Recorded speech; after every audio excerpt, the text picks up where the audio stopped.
여러분 안녕하십니까? 또 검찰입니다. 그리고 검찰의 칼끝은 야당과 과거 정권으로만 향하고 있습니다. 야당 대표는 이번에도 전 정권의 대통령 부인도 전 정권의 안보실장까지 검찰 수사를 받게 됐습니다. 첫 소식입니다.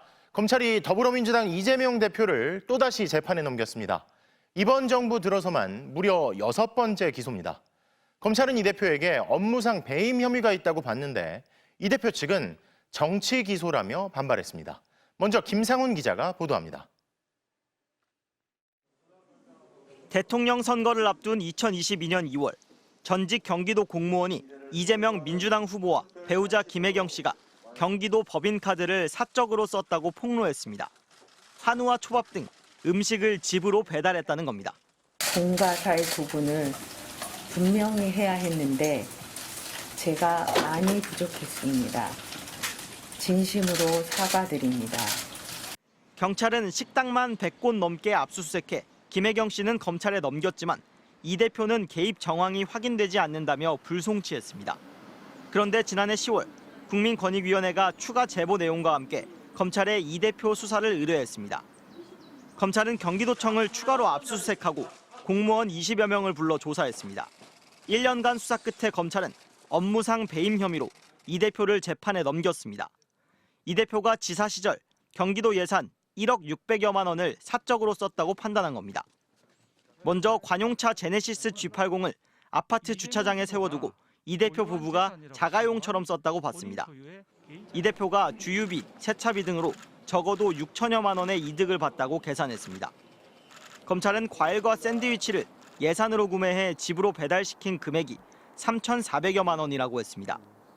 집안 제사에 쓸 과일 등 제수용품도 예산으로 샀다고 봤습니다. 과일 지출 명목은 직원 간담회용이나 코로나19 근무자 격려용으로 꾸몄다고 설명했습니다. 또 개인 의류 세탁비와 소고기와 초밥 등 음식값으로 1,100여만 원을 썼다고 했습니다.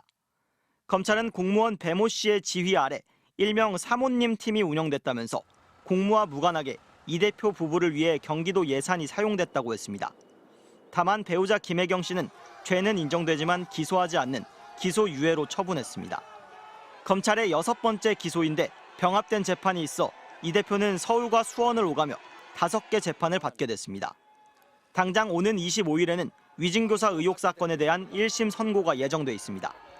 이 대표 측은 검찰이 이 대표가 법인카드 사적 유용을 알았다는 증거를 제시해야 법리적 반박도 하지 않겠냐며 정치 기소라고 했습니다.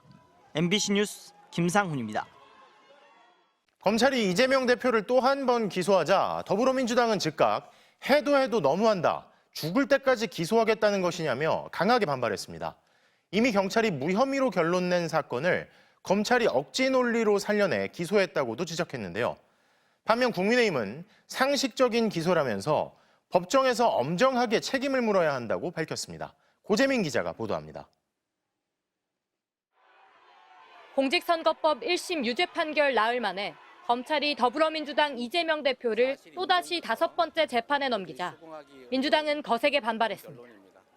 대통령의 정적 죽이기의 혈안인 정치검찰의 비열한 야당 탄압이라며 검찰이 야당 대표가 죽을 때까지 수사하고 기소하겠다는 것 아니냐, 해도 너무한다고 거칠게 성토했습니다. 제1야당 대표이자 국민의 압도적 지지를 받는 정치 지도자를 법정에 가두고 손발을 묶으려는 속셈입니다.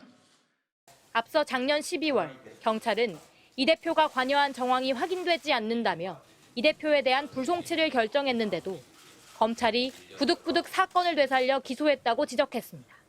또 소고기와 초밥 등 889만 원어치 음식을 사적으로 법인카드로 결제하는 등 총 1억 600여만 원을 유용한 혐의를 적용했는데 민주당은 이 대표가 법인카드를 쓴 게 아닌데도 몰랐을 리 없다는 억지 춘향식 논리를 뻔뻔하게 들이밀었다고 반박했습니다. 조국혁신당 대표도 대통령의 정적에 대한 검찰의 끝도 없는 먼지떨이식 수사는 국가폭력이라면서 수사와 기소를 분리하는 검찰개혁의 필요성을 거듭 멱살했습니다. 반면 국민의힘은 너무 많은 죄명이 쏟아져 내용조차 기억하기 어렵다며 법은 만인에게 평등하다는 보편적 상식이 이 대표에게만 예외일 수 없다, 엄중하게 사법적 책임을 물어야 한다고 논평했습니다. 그런 일이 허용될 수 없는 거라는 점에서도 국민들이 다 알고 계실 거고요. 상식적인 기소 아닐까 생각합니다. 국민의힘은 민주당을 향해 방탄굴레에서 벗어나 민생국회를 위한 책임을 다하라고도 촉구했습니다. MBC 뉴스 고재민입니다. 문재인 대통령 부인 김정숙 여사에 대해 검찰이 출석을 요구한 것으로 전해졌습니다. 문 전 대통령 부부의 전 사위 서모 씨의 특혜 채용 의혹을 수사하면서 최근 김정숙 여사 조사 일정을 따져봤다는 건데요. 김정숙 여사 소환 뒤에는 결국 검찰이 뇌물 사건 피의자로 규정한 문재인 전 대통령에게 칼끝이 향할 거란 관측이 나옵니다. 구민지 기자가 보도합니다. 검찰이 문재인 전 대통령의 배우자 김정숙 여사에게 출석을 요청하고 일정 조율에 나선 걸로 알려졌습니다. 김 여사는 뇌물수수 의혹 사건의 참고인 신분입니다. 검찰은 이상직 전 의원이 중소벤처기업진흥공단 이사장으로 임명된 대가로 문 전 대통령 사위였던 서모 씨를 자신이 설립한 항공사 타이이스타젯에 채용하고 태국 이주를 도왔다고 의심하고 있습니다. 검찰은 서 씨가 급여와 체류비 명목으로 받은 2억여 원을 뇌물로 받습니다. 타이이스타젯 취업 후 더 이상 생활비를 안 줘도 되니 문 전 대통령의 경제적 이득으로 볼 수 있다는 논리입니다. 검찰은 김 여사를 상대로 딸 다혜 씨에 대한 경제적 지원 규모와 자금의 출처를 캐물을 걸로 보입니다. 하지만 참고인 출석이나 진술 요구는 강제성이 없어 거부하더라도 불이익을 받지 않습니다. 다혜 씨도 참고인 출석 요구에 응하지 않고 있습니다. 이제 남은 건 뇌물수수 혐의 피의자로 적시된 문재인 전 대통령입니다. 앞서 검찰은 다혜 씨 조사가 필요한 이유를 설명하면서 뇌물수수 혐의 사건에서 이익을 받은 사람을 조사하지 않고 사건을 처분할 수 없다고 밝혔습니다.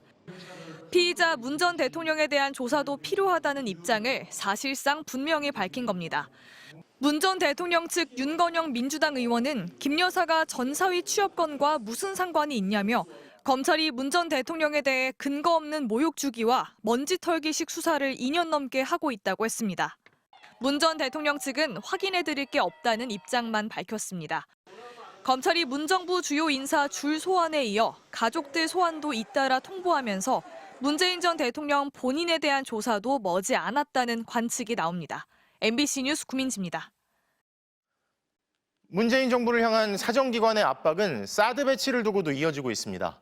문재인 정부가 사드 배치는 했지만 시기를 의도적으로 지연했다며 감사원이 전임 외교 국방장관 등 4명에 대해 감사위원회 의결이 필요 없는 검찰 수사 요청을 한 건데요.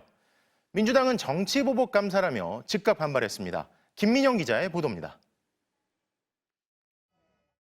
지난 2020년 5월 말 경북 성주의 사드 기지 앞 고고도 미사일 방어 체계, 이른바 사드 장비를 반입하려 하자 주민들이 막고 대치합니다. 2016년 사드 배치를 결정한 박근혜 정부는 2017년 임시 배치밖에 하지 못했습니다. 문재인 정부 들어 환경영향평가가 지연되면서 2022년 윤석열 정부 들어서야 배치 절차를 마쳤습니다. 여권은 문재인 정부가 지난 2019년 문 전 대통령의 중국 방문을 의식해 일부러 사드 배치를 미뤘다고 의혹을 제기해왔습니다. 이 사드 설치 지연 이유에 관해서 명백하게 따질 거는 따지고 조사를 해야 된다고 봅니다. 감사원이 1년여 만의 감사 끝에 정의용 전 국가안보실장과 정경두 전 국방부 장관 등 전 정권 안보라인 등 4명을 수사해달라고 대검찰청에 요청했습니다. 환경영향평가 협의체 구성을 일부러 미루고 사드 장비 반입에 대해 주민들에게 알려주고 중국에도 미리 통보했다고 판단한 것으로 전해졌습니다. 민주당은 즉각 정치 보복용 억지 감사를 위해 사실조차 왜곡한다고 강하게 반박했습니다. 박근혜 정부의 결정인데도 중국의 경제 보복까지 감수하면서 절차를 지켜 마무리한 게 전부라는 겁니다. 법이 정한 절차를 지키려 했던 과정들이 의도적 지연이라면 문재인 정부가 불법을 저지르지 않아 죄라는 것입니까? 이들은 또 감사원 감사에서 2017년 기습 배치로 중국과 주민 여론이 극도로 악화돼 이후 중국의 장비 교체 과정을 설명하고 주민들에게 반입 절차를 투명하게 알렸을 뿐 비밀 유출은 없었다고 해명한 것으로 전해졌습니다. 감사원이 정식으로 사건을 고발하려면 최고의결기구 감사위원회 의결이 필요하지만 감사원은 의결이 필요 없는 수사 요청 절차를 밟았습니다. 현 정부 들어 감사원은 서해 공무원 피격 등 전 정권의 외교안보 정책에 대한 감사를 이어오고 있습니다. MBC 뉴스 김민영입니다. 그런데 잠잠할 것만 같은 여당 내부에선 한동훈 대표의 가족 이름으로 비방글이 대거 올라와 논란인 국민의힘 당원 게시판 의혹이 쉽사리 가라앉지 않고 있습니다.